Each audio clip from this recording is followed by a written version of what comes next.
Hello students, कैसे हैं आप लोग। In today's lecture we will discuss about the process of micturition. What is the micturition? Micturition means the expulsion of urine from the urinary bladder. It is also, we can also define as micturition means the act of urination. तो micturition का मतलब क्या होता है? Act of urination या urinary bladder से urine को pass out करना।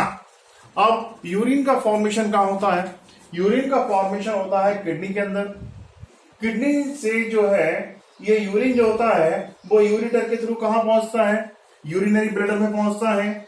यहां पर जो यूरिन की मूवमेंट होती है यूरेटर के अंदर, वो एक पल्सेटिंग मूवमेंट के थ्रू होती है या पेरिस्टाल्सिस के थ्रू ये जो मूवमेंट होती है। मतलब कि हमारा जो यूरिन किडनी से यूरिनरी ब्लडर तक जो आता है वो पेरिस्टाल्टिक मूवमेंट के थ्रू आता है, पेरिस्टाल्सिस के थ्रू आता है। जिस तरह से फूड मटेरियल हमारे एलिमेंट्री कैनाल के अंदर मूव करता है, उस समय भी कौन सी मूवमेंट देखने को मिलती है? हमें पेरिस्टाल्सिस की मूवमेंट देखने को मिलती है। तो हमने क्या देखा कि ब्लड का फिल्ट्रेशन किडनी में हुआ, नेफ्रॉन्स के अंदर हुआ, वहां पर यूरिन का फॉर्मेशन हुआ। यूरिन यूरेटर के थ्रू कहां पहुंचा? यूरिनरी ब्लडर के अंदर पहुंचा। यूरिनरी ब्लडर हमारी बॉडी के पैल्विक रीजन में प्रेजेंट होता है और यह जो यूरिनरी ब्लडर होता है यह एक होलो बैग लाइक स्ट्रक्चर होता है। और जो यूरिन होता है, actually urine formation is a continuous process. So जो यूरिन हमारी बॉडी में लगातार बनता रहता है और ये जो यूरिन होता है वो यूरिनरी ब्लडर में कलेक्ट होता जाता है। अब यूरिनरी ब्लडर जो होता है वो एक स्ट्रेचेबल बैग लाइक स्ट्रक्चर होता है जो कुछ लिमिट तक एक्सटेंड हो सकता है, स्ट्रेच हो सकता है, ताकि जैसे से उसमें यूरिन फिलअप होता जाता है वो स्ट्रेच होता चला जाता है। अब एक पर्टिकुलर अमाउंट तक जब वो स्ट्रेच हो जाता है तो हमारे यूरिनरी ब्लडर के जो स्ट्रेच रिसेप्टर होते हैं वो एक्टिवेट हो जाते हैं और यहां से जो स्ट्रेच रिसेप्टर होते हैं, यूरिनरी ब्लडर से जो स्ट्रेच रिसेप्टर होते हैं, वो यूरिन के फिलअप होने की इंफॉर्मेशन हमारे ब्रेन को सेंड करते हैं। अब यहां से information by the nerve brain तक जाएगी। ब्रेन जो होता है, ब्रेन से जब ये इंफॉर्मेशन ब्रेन तक पहुंचती है उसके बाद क्या होता है? देखिए, एक्चुअली जो यूरिनरी ब्लडर होता है, यूरिनरी ब्लडर की जो वॉल है, इस वॉल में एक मसल है। हमने अपने स्टार्टिंग के लेक्चर्स में डिस्कस किया है जब हमने एक्सक्रीटरी सिस्टम को एक्सप्लेन किया था। तो यहाँ पर एक मसल होती है यूरिनरी ब्लडर के अंदर जिसे कि हम डेट्रूसर मसल के नाम से जानते हैं और यह स्मूथ मसल होती है। तो जो यूरिनरी ब्लडर है, यहाँ पर एक मसल देखने को मिलेगी आपको। तो डेट्रूसर मसल है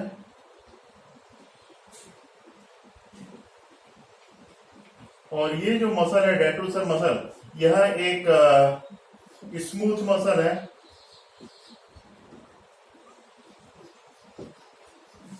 तो अब जैसे ही क्या होता है कि यूरिनरी ब्लडर फिलअप हो गया तो फिर क्या होगा कि हमारा जो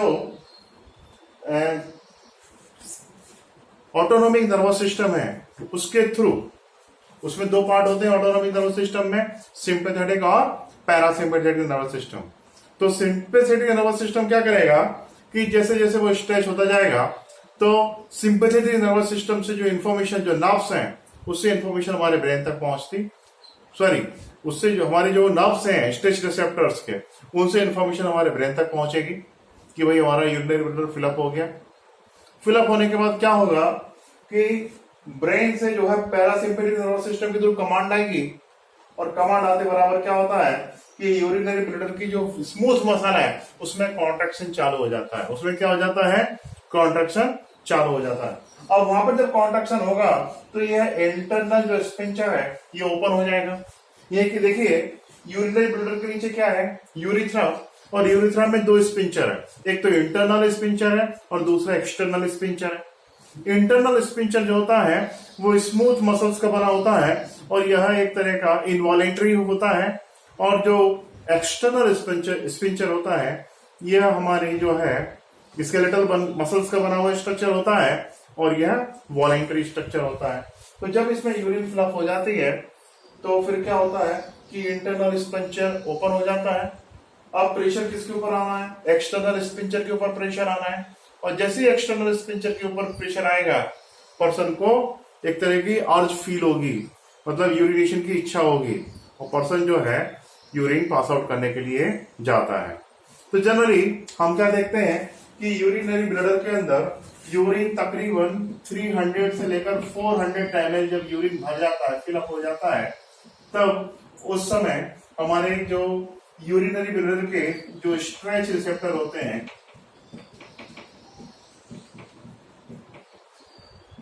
ये एक्टिव हो जाते हैं और ये इंफॉर्मेशन हमारे ब्रेन को सेंड करते हैं। तो फिर पैरासिम्पैथिक नर्वस सिस्टम के थ्रू क्या होता है, स्मूथ मसल के ऊपर प्रेशर पड़ना चालू हो जाता है और यूरिन जो है बॉडी से बाहर आ जाता है। तो देखिए जनरली 300 to 400 ml हमारे यूरिनरी ब्लडर में भरता है तो यूरिनेशन की फीलिंग होती है, पर इसमें मैक्सिमम जो यूरिन है वो तकरीबन 800 ml तक ये भर सकता है। मतलब कोई पर्सन एक लिमिट तक यूरिनेशन को रोक सकता है, पर एक लिमिट के बाद जब यूरिनरी ब्लडर काफी ज्यादा भर जाएगा तो फिर क्या हो जाता है, फिर तो वो ये काफी एक तरह से पर्सन के लिए पेनफुल और अनकंट्रोलेबल कंडीशन हो जाती है, फिर तो उसको यूरिन पास आउट करने के लिए जाना ही पड़ेगा। ठीक है, इसके बाद जब यूरिनरी ब्लडर फिलअप हो गया, इसमें से यूरिन को बाहर निकाला जा रहा है, तो this process is known as micturition. इस प्रोसेस को हम क्या बोलते हैं, मिक्चुरेशन के नाम से जानते हैं। और इससे रिलेटेड रिफ्लेक्स एक्शन क्या होते हैं, इसके बारे में हम नर्वस सिस्टम जब डिस्कस करेंगे तब बताएंगे आपको, पर फिर भी इतना याद रख लीजिए कि रिफ्लेक्स एक्टिविटी एक तरह की लाइफ सेविंग एक्टिविटी होती है। बॉडी के अंदर ढेर सारी एक्टिविटी जो होती हैं वो रिफ्लेक्स एक्शन के थ्रू कंप्लीट होती हैं। तो अब यहां पर जो नर्वस सिस्टम के अंदर जो रिफ्लेक्स यहां पे डेवलप होगा, उस रिफ्लेक्स को हम क्या बोलेंगे, उसे हम मिक्चुरेशन रिफ्लेक्स के नाम से जानते हैं। तो you must remember that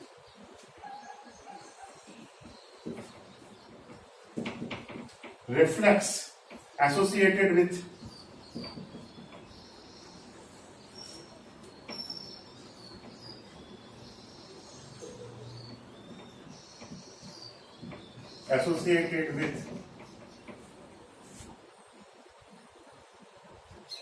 micturition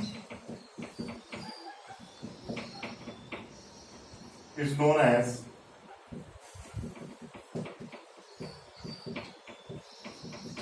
micturition reflex. तो बॉडी का वो रिफ्लेक्स जो कि मिक्चुरेशन से एसोसिएटेड होता है उसे हम मिक्चुरेशन रिफ्लेक्स के नाम से जानते हैं। तो ये क्लियर हो गया होगा आपको, मिक्चुरेशन अब क्या होता है ये समझ में आ गया होगा। अब हम कुछ और यूरिन की प्रॉपर्टी के बारे में डिस्कस कर लेते हैं। हमने पहले भी आपको बताया था कि एक healthy person approximate 1.5 litre urine 24 hours के अंदर पास आउट करता है। यह एवरेज वैल्यू है, ये वैल्यू कम ज्यादा हो सकती है। बॉडी की इंटरनल कंडीशन और हमारा एक्सटर्नल जो सीजन किस टाइप का है यह यूरिन की अमाउंट को प्रभावित करता है। तो एवरेज जो वैल्यू है, हम 24 आवर्स के अंदर कितना यूरिन पास आउट करते हैं, 1.5 लीटर यूरिन पास आउट करते हैं। ठीक है, अब यूरिन में कई तरह के एक्सक्रीटरी प्रोडक्ट होते हैं। इन एक्सक्रीटरी प्रोडक्ट में सबसे इंपॉर्टेंट जो प्रोडक्ट होता है वो प्रोडक्ट कौन सा होता है, यूरिया। तो यूरिया की जो अमाउंट होती है यूरिन में वो तकरीबन 2.6 ग्राम पर 100 ml देखने को मिलती है। और हम 24 आवर्स के अंदर 24 घंटे के अंदर हम जो है 25 gram to 30 gram urea pass out करते हैं। कितना यूरिया पास आउट कर रहे हैं? 25 to 30 gram urea pass out करते हैं। अब यहां पर देखो कई तरह के कंसेप्चुअल क्वेश्चन क्रिएट हो सकते हैं।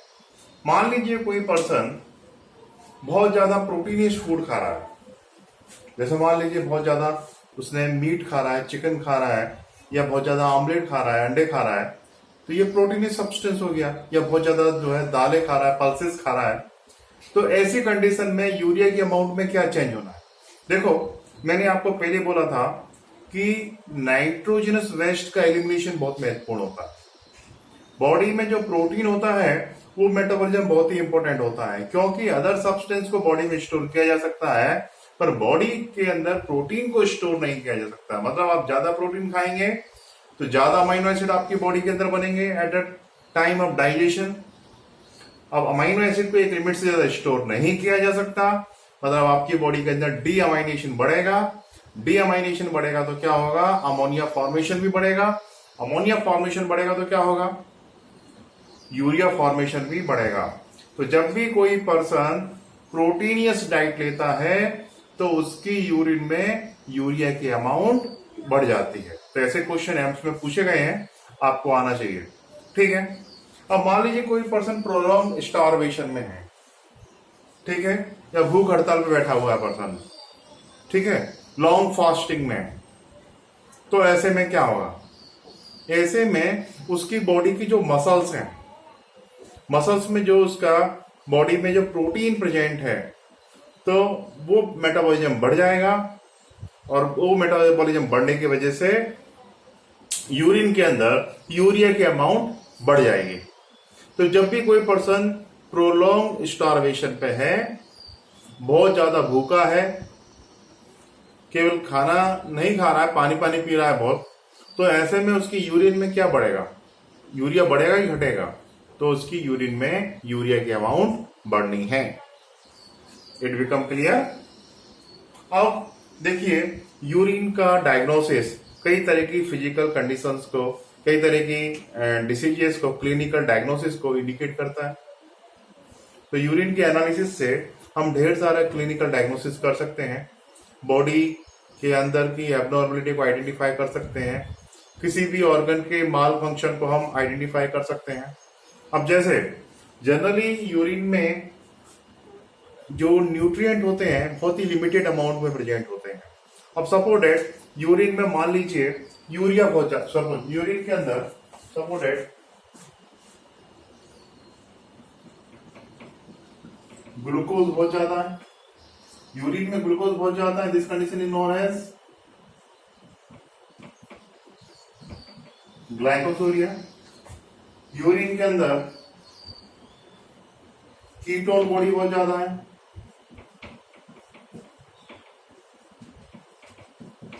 तो this condition is known as ketonuria. तो ये दोनों चीजें प्रेजेंट होता है यूरिन के अंदर। It indicate that